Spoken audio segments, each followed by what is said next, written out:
Hello बच्चों, स्वागत है आपका बेटर ब्रेन इंस्टीट्यूट में। मैं सोनिया आज आपको क्लास 7 साइंस एनसीईआरटी बुक से chapter 7 weather climate and adaptation of animals to climate पढ़ाऊंगी। तो आइए रीड करते हैं। Do you remember the things that you were asked to pack when you were heading for a hill station? क्या आपको याद है कि अगर कभी आप किसी पहाड़ी एरिया पर जा रहे हो तो आपको किन चीज़ों को पैक करने के लिए बोला गया था? When the sky is cloudy, your parents insist that you carry an umbrella. जबकि आसमान में बादल हो रहे हो तो आपके पेरेंट्स ने आपसे जिद करी हो कि भाई छाता साथ में लेते जाओ। Have you heard elders in your family discuss the weather before planning a family function? क्या आपको कब याद है कि आपने कभी है ना कोई फैमिली फंक्शन स्टार्ट करने से पहले वहाँ के मौसम के बारे में चर्चा करते हुए अपने परिवार वालों को सुना हो? You must have also heard the experts discussing the weather before the start of a game. आपने जरूर सुना होगा किसी भी गेम के स्टार्ट होने से पहले वो वहाँ के जो एक्सपर्ट्स होते हैं गेम के, उनको मौसम के बारे में बात करते हुए। Have you ever wondered Y? क्या कभी आपको ऐसा आश्चर्य हुआ है कि ऐसा क्यों होता है? The weather may have a profound effect on the game.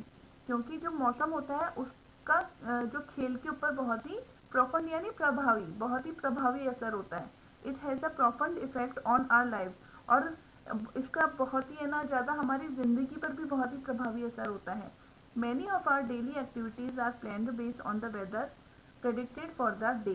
तो हमारी जो रोज़ की द्वारा की जाने वाली जितनी भी एक्टिविटीज़ है वो भी मौसम के, उस दिन के मौसम के हिसाब से हम निर्धारित करते हैं कि आज पूरा दिन हमें क्या करना है। There are daily reports of the weather on the television and radio and in the newspapers. तो यहाँ पर है जो टेलीविज़न है, रेडियो है, न्यूज़पेपर्स में रोज़ की है जो मौसम की रिपोर्ट बनाई जाती है, वो आती है, हमें वहाँ मिल जाती है। But do you know what this weather really is? लेकिन क्या आप जानते हो कि मौसम होता है जो वो होता क्या है ये मौसम? In this chapter we will study about the weather and climate. तो इस चैप्टर में हम वेदर, मौसम और तापमान के बारे में पढ़ेंगे। We will also see how different forms of life are adapted to the climate of their habitat. और इस चैप्टर में हम ये भी पढ़ेंगे कि जो कैसे है जो अलग अलग तरीके के जानवर हैं अपने इस तापमान के हिसाब से अपने अपने आप को किस तरीके से अनुकूल करते हैं उस अलग अलग तापमान में रहने के लिए। Weather in figure 7.1 a sample of weather report from a newspaper is given. We find that the daily weather report carries information about the temperature, humidity and rainfall during the past 24 hours. जो daily की weather report बनाई जाती है वो रोज के 24 घंटों के हिसाब से उस 24 घंटे के अंदर रहने वाले तापमान, नमी और बारिश के हिसाब से बनाई जाती है। It is also predicts the weather for the day. ये एक तरीके से उस दिन में होने वाले मौसम का अनुमान होता है। Humidity as you might know is a measure of the moisture in air. और ह्यूमिडिटी क्या? ह्यूमिडिटी को हम किसी भी जो वायु में कितनी नमी है इस चीज़ को हम ह्यूमिडिटी के नाम से जानते हैं। अब यहाँ एक वेदर रिपोर्ट किसी a sample of a weather report from a newspaper. एक न्यूज़पेपर में जिस तरीके से एक वेदर रिपोर्ट दी जाती है कि वहाँ का मैक्सिमम टेम्परेचर क्या होता है, मिनिमम क्या है, सनसेट कब होगा, सनराइज कब होगा, मून सेट कब होगा, ये सारी जो इंफॉर्मेशन है किसी भी वेदर रिपोर्ट में दी जाती है। I wonder who prepares these reports. अब ये बताइए कि वेदर रिपोर्ट बनाता कौन है?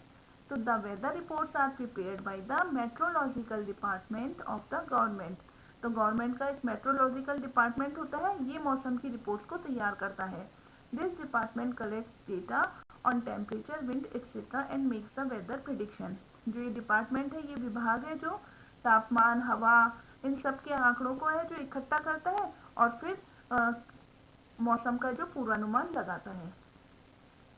अब यहाँ एक एक्टिविटी दी हुई है कि cut out the weather reports of the last weeks from any newspaper. If you do not get a newspaper at home, borrow from your neighbours और friends and copy these reports in your notebook. You can also collect weather reports from a library. Paste all the cutouts on a white sheet or on a chart paper. यहाँ बताया हुआ है कि जो मौसम की report है वो किसी भी न्यूज़पेपर में से या लाइब्रेरी में से या कैसे भी किसी भी तरीके से अरेंज करके उनको काट लीजिए और उन कटआउट्स को एक प्लेन वाइट चार्ट के ऊपर आप चिपका दीजिए। Now record the information from the weather reports collected by you in table 7.1. The first is just a sample.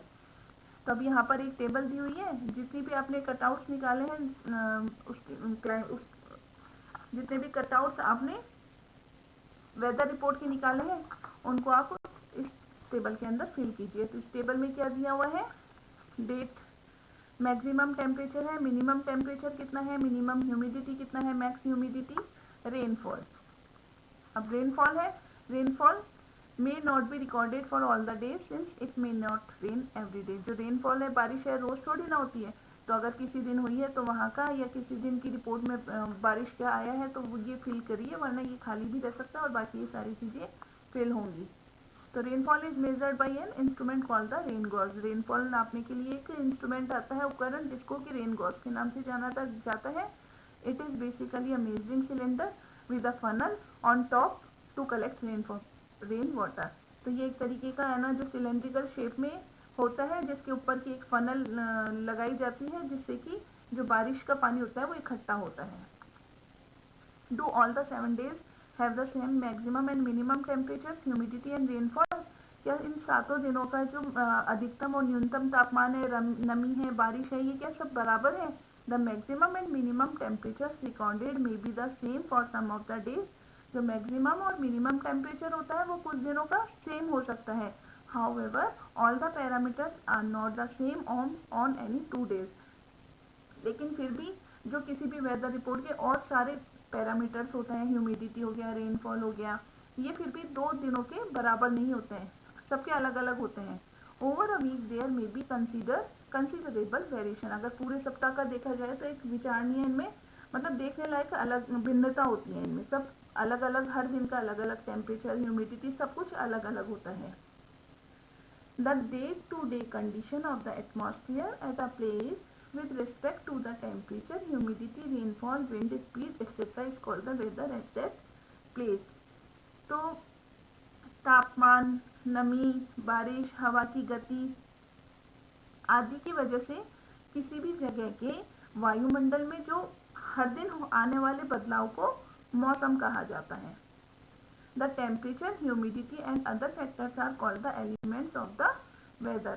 अब जो किसी भी मौसम के जो महत्वपूर्ण घटक होते हैं, मौसम को बनाने में जो निर्णायक तत्व होते हैं, वो तापमान होता है, नमी होते हैं और भी अन्य महत्वपूर्ण घटक होते हैं। ये जो मौसम के एलिमेंट्स कहलाते हैं, वेदर एलिमेंट्स कहलाते हैं, जिसकी वजह से मौसम में भिन्नता आती है।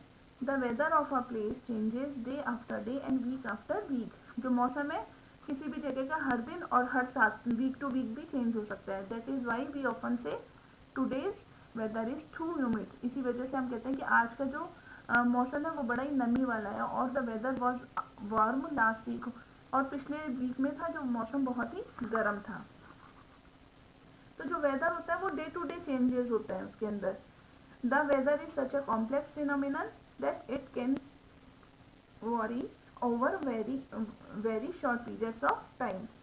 तो जो मौसम होता है वो इतनी असाधारण, एक तरीके से इतनी जटिल घटना है कि ये जो एक बहुत ही छोटे समयावधि के अंतराल में भी चेंज हो सकती है। It can happen sometimes that it is sunny in the morning but suddenly clouds appear from nowhere and it starts raining heavily। और इसी वजह से सबने देखा होगा कि अभी तो कुछ देर पहले तो धूप निकल रही है, सुबह तो धूप ही निकल रही थी, बट सडनली क्लाउड्स अपीयर, लेकिन अचानक ही बादल आ गए और फिर तेज बारिश भी स्टार्ट हो गई। और a heavy rain may vanish in a matter of minute and give way to bright sunshine. या फिर ऐसा भी हो सकता है कि है ना, अभी तो बहुत ही तेज बारिश हो रही हो और फिर कुछ ही मिनटों में बारिश खत्म हो गई हो और बहुत ही तेज धूप आ गई हो।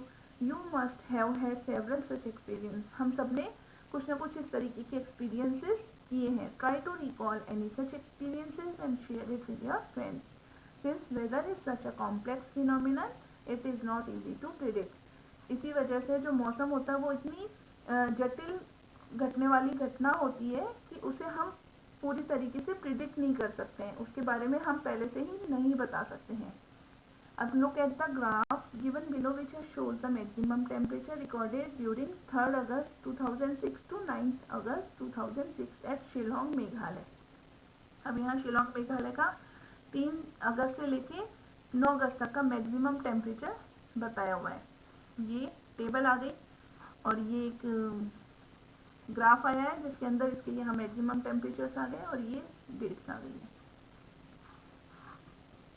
आप देख ही सकते हो जैसे कि ये सब रोज का टेम्परेचर है लेकिन कितना अलग अलग है।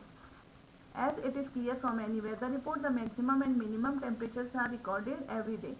तो किसी भी वेदर रिपोर्ट से ये तो पता चल ही गया कि हर रोज का है जो मैक्सिमम और मिनिमम टेम्परेचर निकाला जाता है। Do you know how these temperatures are recorded? क्या हम तुम्हें पता है कि ये जो टेम्परेचर है मैक्सिमम मिनिमम ये कैसे निकाला जाता है? In chapter 4 you have learn that there are special thermometers for this purpose. तो मैक्सिमम मिनिमम टेम्परेचर चेक करने के लिए एक कुछ स्पेशल थर्मामीटर्स आते हैं called maximum and minimum thermometers. इनको मैक्सिमम अधिकतम और न्यूनतम थर्मामीटर्स के नाम से जाना जाता है। Can you guess when during the day we have the maximum temperature and when the minimum? तो क्या तुम बता सकते हो कि है ना दिन के अंदर सबसे ज़्यादा तापमान कब होता है और सबसे कम तापमान कब होता है?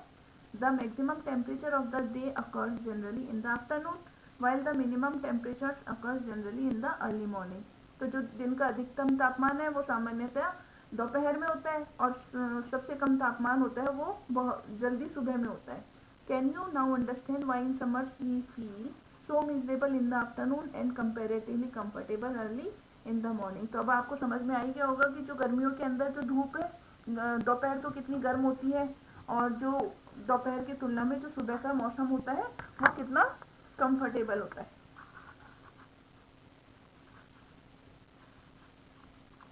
All changes in the weather are caused by the sun. अब जितने भी ये बदलाव मौसम में जो जितने भी बदलाव होते हैं इन सब का जो कारण होता है वो सूर्य होता है। The sun is a huge sphere of hot gases at a very high temperature. तो जो सूर्य है वो गर्म गैसेस से बना हुआ एक बहुत ही अधिकतम तापमान पर एक बहुत बड़ा गोला है। The distances of the sun from us is very large. तो जो सूर्य है हमारी पृथ्वी से जो बहुत ही अधिक दूरी पर स्थित है। Even then the energy sent out by the sun is so huge that it is the source of all heat and light on the earth. लेकिन फिर भी जो सूर्य से आने वाली ऊर्जा है वो इतनी विशाल है कि ये पृथ्वी पर होने वाली समस्त ऊष्मा और प्रकाश का मेन स्रोत है।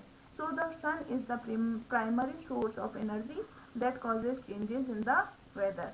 तो जो सूर्य है यही जो ऊर्जा का है जो प्राथमिक स्रोत है और जिसकी वजह से कि मौसम में बदलाव आते हैं।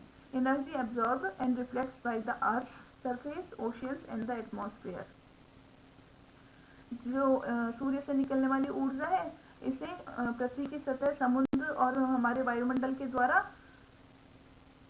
अवशोषित कर लिया जाता है एब्जॉर्ब कर लिया जाता है और उसे फिर रिफ्लेक्ट किया जाता है जिस which play important roles in determining the weather at any place. जिसकी वजह से किसी भी जगह के जो मौसम में होने वाले बदलाव का जो कि बहुत ही महत्वपूर्ण कारण होती है।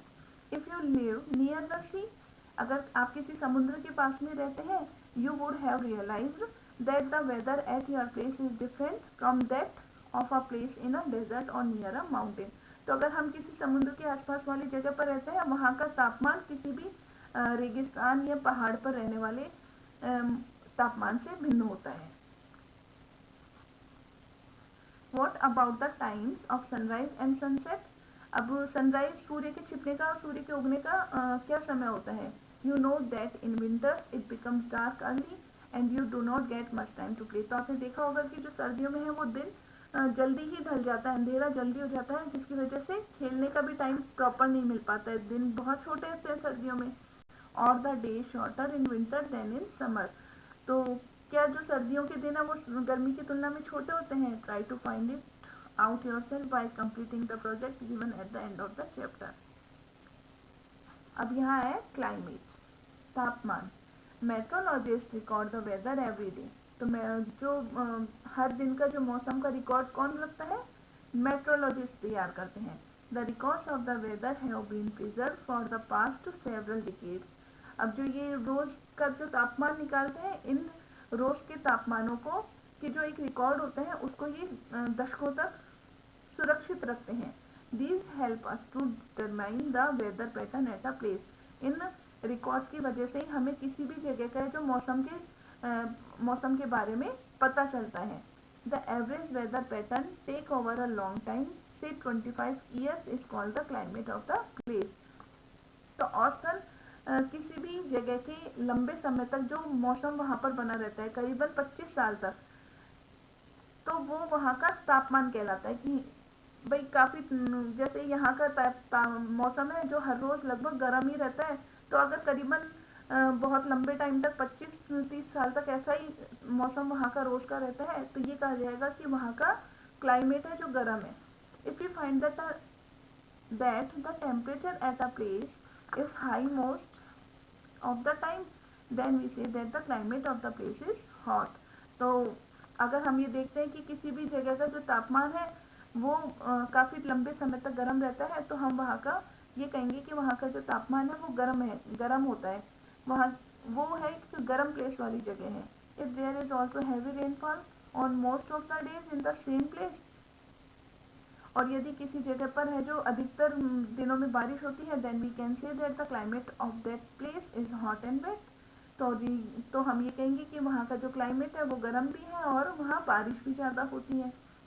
अब यहाँ एक टेबल दी हुई है 7.2 and 7.3. These one we have given the climatic conditions at two places in India. Bharat के जो दो जगह की क्लाइमेटिक कंडीशंस इसमें बताई हुई है. The mean temperature for a given month is found in 2 steps. तो एक जो मीन औसतन तापमान है जो वहाँ का 2 तरीकों से निकाला जा सकता है. First we find the average of the temperatures recorded during the month. तो एक तो है जो पूरे महीने के दौरान रहने वाले टेम्परेचर का जो औसतन है वो निकाला जाता है. Second we calculate the average of such average temperatures over many years, या फिर कई सालों से उस मंथ के अंदर कैसा टेम्परेचर रहा है उसके एवरेज के हिसाब से निकाला जाता है. That gives the mean temperature. इसकी मदद से ही हम मीन टेम्परेचर निकाल सकते हैं. The two places Srinagar in Jammu and Kashmir and Thiruvananthapuram in Kerala. तो ये श्रीनगर का टेम्परेचर है, ये तिरुवनंतपुरम का है, ये मंथ है जनवरी का है. जो मीन टेम्परेचर निकाला हुआ है डेली मिनिमम और डेली मैक्सिमम, ये औसतन टेम्परेचर होता है, चाहे तो पूरे महीने के अंदर हर दिन कैसा मौसम रहता है उस हिसाब से निकाला जाता है औसतन, या फिर कई सालों का जो जनवरी के अंदर टेम्परेचर है उस हिसाब से औसत करके निकाला जाता है. ये यहाँ पर रेनफॉल है. अब ये देखिए श्रीनगर के अंदर एक माउंटेन एरिया है, तो यहाँ टेम्परेचर सर्दियों में माइनस में भी जाता है. यहाँ पे जो रेनफॉल है वो औसतन लगभग बराबर सा है. मैक्सिमम टेम्परेचर भी बहुत ज़्यादा नहीं है, मैक्सिमम 30 है, मिनिमम यहाँ पर पॉइंट माइनस में जा चुका है, टेम्परेचर 0.6 है. ये तिरुवनंतपुरम जो कि एक बीच समुद्र के पास वाला एरिया है केरला में, तो यहाँ पर समुद्र के पास वाले इलाकों में जो टेम्परेचर है वो ऑलमोस्ट बराबर सा ही रहता है हर महीने में. तो ये देखिए सारे टेम्परेचर्स 22, 23, 24 इतना ही है. इसी तरीके से मैक्सिमम भी कोई बहुत ज़्यादा नहीं है. और रेनफॉल है जो जून जुलाई बारिश के दिनों के अंदर बहुत ज़्यादा होता है वहाँ पर. तो ऐसे हम पता लगा सकते हैं किसी जगह के क्लाइमेट के बारे में. By looking at tables 7.2 and 7.3, we can easily see the difference in the climate of Jammu and Kashmir and Kerala. We can see that Kerala is a very hot and wet in comparison to Jammu and Kashmir, which has a moderately hot and wet climate for a part of the year. तो इस table से हमें साफ दिखाई दे रहा है कि केरला है जो बहुत ही गर्म और बारिश वाली जगह है जम्मू एंड कश्मीर की तुलना में, जहाँ पर कि बहुत ही मध्यम बारिश होती है और बहुत ही कम गर्मी पड़ती है साल के कुछ एक महीनों में. Similar data for the western region of India. For example अगर इंडिया वेस्ट जो भारत के हैं जो पश्चिमी क्षेत्रों को ले, जैसे कि Rajasthan, will show that the temperature is high during most part of the year. तो राजस्थान का अगर लेते हैं तो पता चलेगा कि है ना जो पूरे साल के जो अधिकतम महीनों के अंदर बहुत ज़्यादा टेम्परेचर रहता है, but during winter which last only for a few months. लेकिन सर्दियाँ जो कि कुछ ही महीने पड़ती है अंतिम के, the temperature is quite low. तो जो टेम्परेचर है वो बहुत ही नीचे चली जाता है. This region receives very little rainfall. इस क्षेत्र में जो बारिश भी बहुत कम होती है. This is the typical desert climate. तो यहाँ का जो एक बहुत ही रेगिस्तानी तापमान है, it is hot and dry. तो यहाँ पर गर्म और शुष्क तापमान यहाँ का है. The north eastern India receives rain for a major part of the year. अब जो उत्तरी पूर्वी इलाका है भारत का, यहाँ पर जो साल के अधिकतर महीनों के अंदर बारिश होती है, therefore we can say that the climate of the north east is wet. तो हम ये कह सकते हैं कि जो नॉर्थ ईस्ट उत्तरी पूर्वी इलाका है ये यहाँ पर बारिश बहुत ज़्यादा रहती है। क्लाइमेट एंड अडेप्टेशन, तो तापमान और अनुकूलन। Climate has a profound effect on all living organism. तो जो तापमान होता है वो जितने भी जीवित जीव जंतु होते हैं उनके जीवन पर बहुत ही इसका प्रभावी असर होता है। Animals are adapted to survive in the conditions in which they live. तो जो जीव जंतु होते हैं वो किसी भी क्षेत्र में जहाँ पर वो रहते हैं वहाँ के तापमान के हिसाब से, वहाँ की स्थितियों के हिसाब से अपने आप को अनुकूल बना लेते हैं। Animals living in very cold and hot climate must possess special features to protect themselves against the extreme cold or heat। तो जो जीव जंतु जो कि बहुत ही ज़्यादा सर्दियों में रहते हैं या बहुत ही ज़्यादा गर्म इलाकों में रहते हैं, वो उनके अंदर कुछ ऐसे स्पेशल फीचर्स आ जाते हैं कि वो अपने आप को इन एक्सट्रीम क्लाइमेट से, चाहे तो बहुत ज़्यादा ठंड हो चाहे तो बहुत ही ज़्यादा गर्मी, अपने आप को बचा पाते हैं, उस तापमान में जीने के लायक अपने आप को रख पाते हैं। Recall from chapter 9 of your class 6 science book the definition of adaptation, features and habits that help animals to adapt to their surroundings are a result of the process of evolution। तो ये chapter 6 में भी एक chapter आया हुआ है adaptation के बारे में, इसमें आपने पढ़ा ही होगा। In chapter 9 you will learn about the effect of weather and climate on soil. Here we will study the effect of climate on animals only. अब इस चैप्टर में हम सिर्फ जो क्लाइमेट का है जो सिर्फ जानवरों पर असर पड़ेंगे। In class 6 you have read about adaptation of animals to certain habitats as example of adaptation of animals to climatic conditions. We discuss only animals living in polar region and tropical rainforest। तो जो जानवरों पर है, जो मौसम के हिसाब से जो अडेप्टेशंस आती है, जिस यहाँ पर हम सिर्फ दो ही तरीके के जानवरों के बारे में पढ़ेंगे, जो कि पोलर रीजन्स में रहते हैं और जो कि ट्रॉपिकल रेन फॉरेस्ट उष्णकटिबंधीय इलाकों में रहते हैं। As the name suggest the polar region are situated near the poles. तो पोलर रीजन जैसे नाम से इसके पता चलता है कि ये पोल्स के पास में स्थित है, north pole and south pole. Some well known countries that being to the polar region are, polar region पर जो कंट्रीज स्थित है उनमें कुछ Canada, Greenland island, Norway, Sweden, Finland, Alaska in USA and Siberian region of Russia. ये है जो पोलर इलाकों में आते हैं ये countries. Example of some countries where the tropical rainforests are found are India, Malaysia, Indonesia, Brazil, Republic of Congo, Kenya, Uganda and Nigeria। तो जो उष्णकटिबंधीय इलाके जो कि इक्वेटर के पास जो कंट्रीज स्थित है उनमें भारत, मलेशिया, इंडोनेशिया, ब्राज़ील, इन सब देशों के नाम आते हैं। अब यहाँ एक एक्टिविटी दी हुई है 7.2, take an outline map of the world, mark the polar regions in blue, similarly mark the tropical regions in red. तो यहाँ पर इन जगहों के नाम याद कराने के लिए आपको एक एक्टिविटी दी है कि आप मैप लीजिए, उसके अंदर पोलर रीजन्स को ब्लू मार्क से टिक करिए और ट्रॉपिकल रीजन्स को रेड से कीजिए। The polar regions, the polar regions present an extreme climate. तो पोलर रीजन्स पर है जो क्लाइमेट है वो बहुत ही ज़्यादा एक्सट्रीम कोल्ड होता है। These regions are covered with snow and it is very cold for most part of the year. तो ये जो इलाके हैं ये हमेशा बर्फ से ढके हुए रहते हैं और यहाँ पे बहुत ही साल के जो अधिकतर महीनों में बहुत ही ज़्यादा ठंडा तापमान होता है। For 6 months the sun does not set at the poles while for the other 6 months the sun does not rise। अब यहाँ पोलर जो रीजन्स होते हैं वहाँ पे 6 महीने तो सूर्य छिपता नहीं है और 6 महीने ऐसे होता है जब सूर्य उगता नहीं है। In winters the temperature can be as low as -37 degree Celsius. और सर्दियों के अंदर जो तापमान होता है वो -37 डिग्री सेल्सियस तक चले जाता है। Animals living there have adapted to these severe conditions. तो वहाँ के जानवर हैं जो इन ऐसी जो भीषण तापमान वाली स्थितियाँ हैं इनके अंदर भी अपने आप को जीने के अनुकूल वो बना चुके हैं, अडेप्ट कर चुके हैं वो ऐसी स्थितियों के अंदर। Let us see how they are adapted by considering the examples of polar bears and penguins। तो polar bear और penguins की मदद से हम जानते हैं कि उन्होंने अपने आप को किस तरीके से इतनी एक्सट्रीम कंडीशंस के अंदर भी जीने के लायक तैयार किया है। Polar bears have white fur so that they are not easily visible in the snowy white background। अब पोलर बियर्स होते हैं के ऊपर वाइट फर होता है, उनका फर होता है जो सफ़ेद रंग का होता है, जिसकी वजह से वो बर्फ़ के इलाके में वो दिखाई नहीं देते हैं जल्दी से। It protects them from their predators, और इस वजह से वो शिकारियों से भी बच पाते हैं। It also helps them in catching there pray, और इसकी वजह से वो अपना शिकार पकड़ने में भी उनको मदद मिलती है।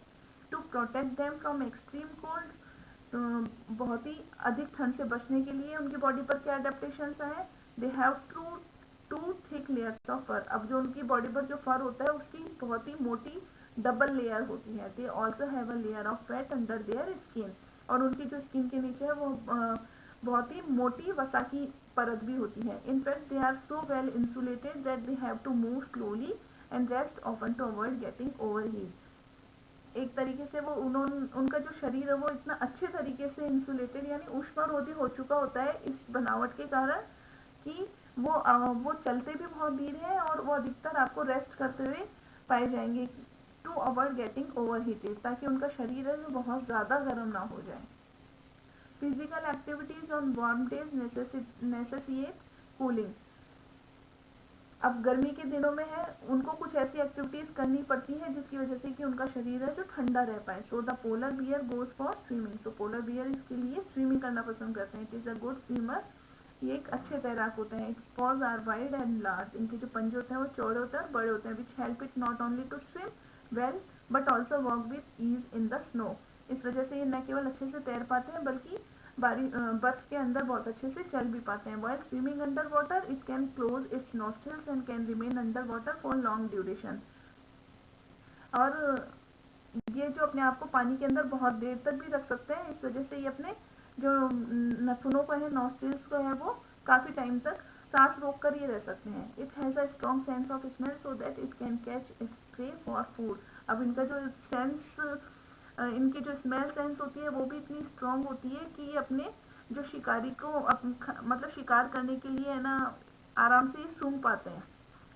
We can understand the adaptation of polar bears with the help of the flow chart. अब यहाँ एक फ्लो चार्ट दिया हुआ है जिसके अंदर ये बताया कि ये polar bear, the white fur is not easily visible in the snowy white background. Snowy बर्फ के मैदान के अंदर इनके वाइट फर की वजह से इन्हें आराम से ये दिखाई नहीं देते हैं। तो इसका क्या फ़ायदा होता है, its predator and prey are unable to see it. इनके जो शिकारी होते हैं या इनको जिसे शिकार बनाना होता है उनको ये दिखाई नहीं देते हैं। फिर आता है it has two thick layers of fur, इनके जो शरीर पर है जो फर की है डबल लेयर होती है। इसका क्या फ़ायदा होता है, these keep it warm in cold weather, जो ठंडे मौसम में ये इनके शरीर को गर्म रखती है। अब है it has a very strong sense of smell, इनकी नाक बहुत तेज़ होती है, इनको बहुत जल्दी स्मेल आती है, बहुत तेज़ स्मेल आती है। तो इसका क्या फ़ायदा होता है, it helps the bear to locate and catch its prey, तो इसकी वजह से इन्हें अपने शिकार को ढूंढने में और उसे कैच करने में बड़ा ही उसकी जगह का अंदाज़ा लगाने में बहुत मदद मिलती है। It has a layer of fat under its skin, इनकी जो स्किन होती है इसके नीचे एक वसा की बहुत ही मोटी परत होती है। तो इसका क्या फ़ायदा होती है, the fat insulates its body from cold and keep it warm, जिसकी वजह से कि इनका शरीर है जो बहुत ही गर्म रहता है। It has long curve and sharp clause, इनके जो पंजे होते हैं ये बहुत ही चौड़े होते हैं और बड़े होते हैं। तो इससे क्या मदद होता है, these help it to walk on ice, और इसकी वजह से ये बर्फीली क्षेत्रों में आराम से चल पाते हैं। अब जो दूसरा पक्षी पोलर रीजन्स में है जिसका अडेप्टेशन हम पढ़ेंगे वो है पेंगुइन्स। तो another well known animal living in the polar reason is the penguin. It is also white and merges well with the white background. तो ये है, जो होते हैं ये भी सफ़ेद रंग के होते हैं, जिसकी वजह से कि ये बर्फीले एरिया के अंदर है जो आराम से छिप जाते हैं, दिखाई नहीं देते हैं। It also has a thick skin and a lot of fat to protect it from cold. अभी जो इनकी स्किन होती है वो भी इतनी मोटी होती है और इनका जो वसा की परत होती है वो इनको बहुत ही ज़्यादा सर्दी से बचाती है। You may have seen pictures of penguins huddle together. अब यहाँ बताया कि आपने कभी जो पेंगुइन्स को हडल में झुंड में चलते हुए देखा होगा। This they do to keep warm, ये ऐसा इसलिए करते हैं ताकि अपने आप को गर्म रख पाए। Recall how warm you feel when you are in a hall full of people. याद करो कि कभी आप एक किसी हॉल के अंदर हो जो कि काफ़ी लोगों से भरा हुआ हो, तो खुद आपको भी गर्मी महसूस होगी।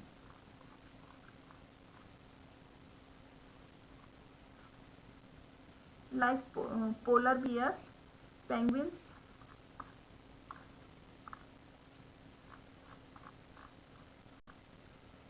like polar bears, penguins are also good swimmers. अब पोलर बियर की तरह ही होते हैं जो पेंगुइन्स भी होते हैं, वो अच्छे तैराक होते हैं. Their bodies are streamlined and their feet have webs making them good swimmers. अब इनकी जो बॉडी होती है वो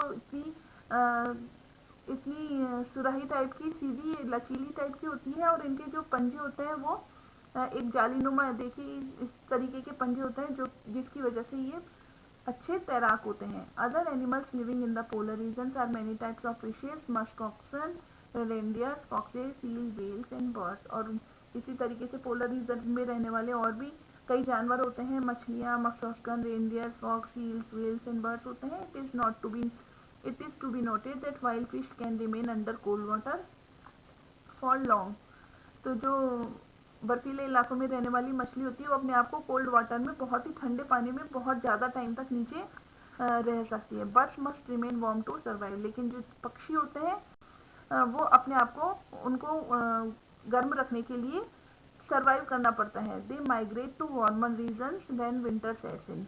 तो वो क्या करते हैं, ऐसी ठंडी जगह से जब सर्दियाँ आने वाली होती हैं तो वो वहाँ से निकल जाते हैं उस गर्म क्षेत्रों की ओर. माइग्रेट बर्ड्स होते हैं ना जो सर्दी वाली जगह से गर्म जगह पर आते हैं, तो they migrate to warmer regions when winter sets in. They come back after the winter is over. और वापस लौट आते हैं जब सर्दियाँ खत्म हो जाती हैं. You know probably that India is one of the destination of many of these birds. तो आपको पता ही होगा कि जो भारत है वो इस तरीके के माइग्रेट बर्ड्स का ना, मतलब यहाँ पर काफ़ी माइग्रेट बर्ड्स आते हैं. You must have seen or heard about the Siberian crane that comes from Siberia to places like Bharatpur in Rajasthan and Sultanpur in Haryana. अब आपने साइबेरियन क्रेन का नाम तो सुना ही होगा, जो कि साइबेरिया से आता है, जो कि एक पोलर रीजन में आता है. साइबेरिया वो भरतपुर आती है राजस्थान के अंदर, और हरियाणा में के सुल्तानपुर में ये पक्षी माइग्रेट करते हैं. And some wetlands of north east and some other parts of India. और कुछ है जो उत्तरी पूर्वी इलाकों के नमी इलाकों में जाते हैं, और कुछ और भी कई भारत के इलाके हैं जहाँ पे कि पक्षी पोलर रीजन से सर्दियों से बचने के लिए आते हैं. अब यहाँ दिया हुआ है, some migratory birds travel as much as 15,000 kilometre to escape the extreme climatic conditions at home. कि कुछ माइग्रेटरी बर्ड्स होते हैं जो करीबन अपने आप को इन एक्सट्रीम, जो ठंडी वाली जगह से, एक्सट्रीम क्लाइमेटिक कंडीशन से अपने आप को बचाने के लिए करीबन 15,000 किलोमीटर का सफ़र तय करते हैं.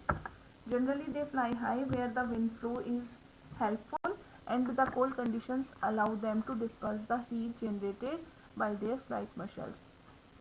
तो सामान्यतः ये इतना ऊंचा उड़ते हैं तो वहाँ जो हवा होती है वो इनको आगे बढ़ने में मदद करती है, और जो वहाँ की जो ठंडी स्थितियाँ होती हैं तो वो इनको जो पंखों से निकलने, पंखों को फैलाने के कारण जो गर्मी उत्पन्न होती है उससे बचने में भी मदद करती हैं. But how these birds travel to the same place year after year is still a mystery. लेकिन जो कैसे ये पक्षी हैं जो हर साल साल भर साल है ना ये इतना ट्रेवल करते हैं, ये आज भी एक रहस्य बना हुआ है. It seems that these birds have a built in sense of direction and know in which direction to travel. ऐसा लगता है जैसे कि इन पक्षियों ने अपने ही दिमाग में इनको दिशा का सेंस ले चुके हैं और इनको पता हो कि किस डायरेक्शन में ही ट्रेवल करना है. Some birds probably use landmarks to guide them. कुछ पक्षी होते हैं जो कि कुछ लैंडमार्क्स को बना देते हैं आगे बढ़ने के लिए. Many birds may be guided by the sun during the day and stars at night. अब जबकि कुछ पक्षी ऐसे होते हैं जो शायद सूर्य दिन में तो सूर्य का सहारा लेते हैं आगे बढ़ने के लिए, और रात को स्टार्स की लोकेशन की मदद से वो डायरेक्शन का पता लगा पाते हैं. There is some evidence that birds may use the magnetic field of the earth to find direction. अब कुछ ऐसे भी एविडेंस, ऐसे भी प्रमाण मिले हैं कि जो ये पक्षी होते हैं ना, ये पृथ्वी से निकलने वाली मैग्नेटिक जो चुंबकीय शक्ति होती है उससे दिशाओं का पता लगाते हैं. And it is not only birds that migrate. Mammals, many types of fish and insects are also known to migrate seasonally in search of more hospitable climate. और सिर्फ केवल ये पक्षी ही नहीं है जो माइग्रेट करते हैं, और भी कई जानवर, फिशेस, कीड़े मकोड़े और भी कई ऐसे हैं जो इन एक्सट्रीम क्लाइमेटिक कंडीशन से निकलकर जो उनके रहने योग्य तापमान वाली जगह होती है वहाँ पर ये माइग्रेट करते हैं। अब जो दूसरा जो रीजन हमें पढ़ना था वो था द ट्रॉपिकल रेन फॉरेस्ट, उष्णकटिबंधीय इलाके। तो the tropical region has generally a hot climate because of its location around the equator. अब जो ट्रॉपिकल रीजन होते हैं वहाँ पर अधिकतम होता है जो गर्म तापमान होता है, क्योंकि जो इलाके होते हैं वो इक्वेटर के नज़दीक है, भूमध्य रेखा के नज़दीक है। Even in the coldest month, the temperature is generally higher than about 15 degree Celsius. यहाँ पर जो सर्दियों के अंदर भी होता है वो सामान्यतः जो तापमान होता है वो 15 डिग्री सेल्सियस होता है। During hot summers the temperature में क्रॉस 40 डिग्री सेल्सियस, और गर्मियों में तो ये 40 डिग्री सेल्सियस को भी तापमान को भी क्रॉस कर जाता है। Days and nights are almost equal in length throughout the year. जो हर साल वहाँ पर जो दिन और रात होते हैं वो लगभग इक्वल होते हैं। These regions get plenty of rainfall। अब ये जो इन क्षेत्रों में है जो बारिश भी बहुत अच्छी मात्रा में होती है। An important feature of this region is the tropical rain forest। अब ऐसे इम्पोर्टेंट जो क्षेत्र होते हैं उनके जो है ट्रॉपिकल रेन फॉरेस्ट वहाँ का एक महत्वपूर्ण फीचर्स में माने जाते हैं। ट्रॉपिकल रेन फॉरेस्ट उष्णकटिबंधीय वन are found in Western Ghats and Assam in India. तो इंडिया के जो वेस्टर्न घाट्स और आसाम में उष्णकटिबंधीय वन पाए जाते हैं। साउथ ईस्ट एशिया में पाए जाते हैं। Central America and Central Africa में ये पाए जाते हैं। Because of continuous warmth and rain this region supports wide variety of plants and animals. अब क्योंकि यहाँ पर जो लगातार गर्मी भी बहुत होती है और बारिश भी बहुत है, इस वजह से यहाँ पर है जो कई वेराइटी के प्लांट्स और एनिमल्स देखने को मिल जाते हैं। The major types of animals living in the rain forest are monkeys, apes, gorillas, tigers, elephants, leopards, lizards, snakes, birds and insects. तो यहाँ पर जो ज़्यादातर जो जानवर देखने को मिलते हैं इन बारिश के इलाकों में वो मंकी हैं, एप्स हैं, गोरिल्लास, टाइगर्स, एलिफेंट्स, लेपर्ड्स, ये सारे जानवर इन क्षेत्रों में देखने को मिलते हैं। Let us read about the adaptation of these animals to a hot humid climate। अब इन गर्म और नमी वाली जगह तापमान वाली जगहों पर रहने वाले इन जानवरों ने अपने अंदर क्या बदलाव किए हैं ताकि इन एक्सट्रीम हॉट कंडीशंस को झेल पाए, उसके अंदर रहने के लायक अपने आप को बनाए रख पाए। तो वो अडेप्टेशन क्या है? The climatic conditions in rain forest are highly suitable for supporting an enormous number and a variety of animals. तो अभी इन क्षेत्रों की जो क्लाइमेटिक कंडीशंस होती है रेन फॉरेस्ट में वो बहुत ही बड़ी संख्या में जो जानवरों के लिए सूटेबल होती है। यहाँ पर काफ़ी संख्या में जो जानवर पाए जाते हैं। Since the numbers are large, अब क्योंकि नंबर बहुत ज़्यादा है, there is intense competition for food and shelters. तो वहाँ पर खाने के लिए और रहने के लिए भी एक कॉम्पिटिशन सा उन जानवरों में होता है। Many animals are adapted to living on the trees. अब जो कई जानवर हैं उन्होंने अपने आप को पेड़ पर रहने के लिए अनुकूल बना लिया है। Red eyed frog has developed sticky pads on its feet to help it climb trees on which it lives. अब जो एक रेड आइड फ्रॉग होता है, लाल आंखों वाला मेंढक, उसने अपने जो उसके पैर पर वो स्टिकी पैड्स बन चुके हैं, उसने ये विकसित कर लिया है अपने पैरों पर ताकि वो पेड़ पर आसानी से चढ़ सके जहाँ पर कि ये रहते हैं। To help them live on the trees monkeys have long tails for grasping branches. अब monkeys होते हैं जो भी ब्रांचेस पर रहने के लिए आपने देखा होगा ये कितनी लंबी लंबी इनकी पूंछ हो चुकी होती है ताकि ये ब्रांचेस पर आराम से लपेट सकें। Their hands and feet are such that they can easily hold on to the branches. और उनके जो हाथ और पैर होते हैं वो भी इस तरीके से होते हैं ताकि ये ब्रांचेस पर आराम से अपनी पकड़ बना सकें। As there is competition for food, अब क्योंकि खाने का भी एक कॉम्पिटिशन होता है, some animals are adapted to get food not easily reachable. तो कुछ जो जानवर होते हैं जो कि जिनको खाना इजीली नहीं मिल पाता था, जहाँ तक उनकी पहुँच नहीं पाते थे खाने तक, तो उन्होंने भी अपने अंदर कुछ ऐसे अडेप्टेशन, उनके अंदर भी कुछ ऐसे बदलाव हुए हैं। A striking example is that the bird toucan. और देखने लायक इसका एग्जाम्पल एक पक्षी है toucan, which possessing a long and large beak, जिसकी की एक बहुत ही लंबी और चौड़ी सी बीक होती है, चोंच होती है। This help a token to reach the fruits on branches which are otherwise too weak to support its weight। तो इस चोंच की वजह से वो ऐसी ब्रांचेस पे लगा हुआ खाना खाने में भी उनको आ जाता है, जो कि इतनी कमज़ोर होती है जो उसका वेट ना ले पाए। Many tropical animals have sensitive hearing. अब जो कई ट्रॉपिकल एनिमल्स होते हैं उनकी जो कान होते हैं बड़े तेज होते हैं, शार्प आईसाइट्स होती है, देखने की क्षमता बहुत तेज होती है, थिक स्किन होती है, मोटी चमड़ी होती है, and skin colour which helps them to camouflage by blending with the surroundings. और कुछ जानवर ऐसे होते हैं जो कि गायब होना जानते हैं, अपनी जो स्थितियों के, अपनी जो आसपास की जगह है उस हिसाब से वो अपने आप को कैमोफ्लेज कर लेते हैं, अपना रंग बदल कर उसी रंग के बन जाते हैं। This is to protect them for predators, और इस वजह से वे अपने शिकारियों से बच पाते हैं। फॉर एग्जाम्पल बिग कैट्स, ये देखिए टोकन पक्षी, इसकी बीक कितनी बड़ी है। Big cats, lions and tigers have thick skin and sensitive hearings. अब जो लॉयंस होते हैं, टाइगर्स होते हैं, इनकी स्किन बहुत मोटी होती है और इनके जो कान होते हैं वो बड़े तेज होते हैं, जिस वजह से ये पता लगा लेते हैं कहाँ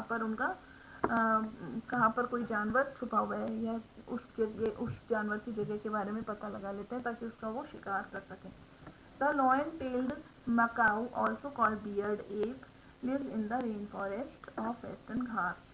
अब वेस्टर्न घाट पे, पश्चिमी घाट के जो उष्णकटिबंधीय वन है वहाँ पर एक लॉयन टेल मकाऊ, एक बियर्ड एप, दाढ़ी वाला लंगूर भी, जिसे मकाऊ के नाम से जाना जाता है। ये देखिए लॉयन टेल मकाऊ, इसकी कितनी बियर्ड, दाढ़ी कितनी बड़ी आ रही है लॉयन की तरह, तो ये भी देखने को मिलता है। It's most outstanding feature is the silver white main. अब इसका जो एक बहुत ही असाधारण फीचर है वो इसकी जो सिल्वर वाइट कलर की जो मेन है, जो दाढ़ी है वो होती है with surroundings the head from the cheeks down to its chin, जो कि इसके चेहरे पर चीक से लेकर चीन तक चारों तरफ आई हुई होती है। It is a good climber and spends a major part on its life on the tree. अब ये एक बहुत ही है ना अच्छे क्लाइंबर्स होते हैं और जो अपने जीवन का अधिकतर हिस्सा है जो पेड़ों पर ही बिता देते हैं।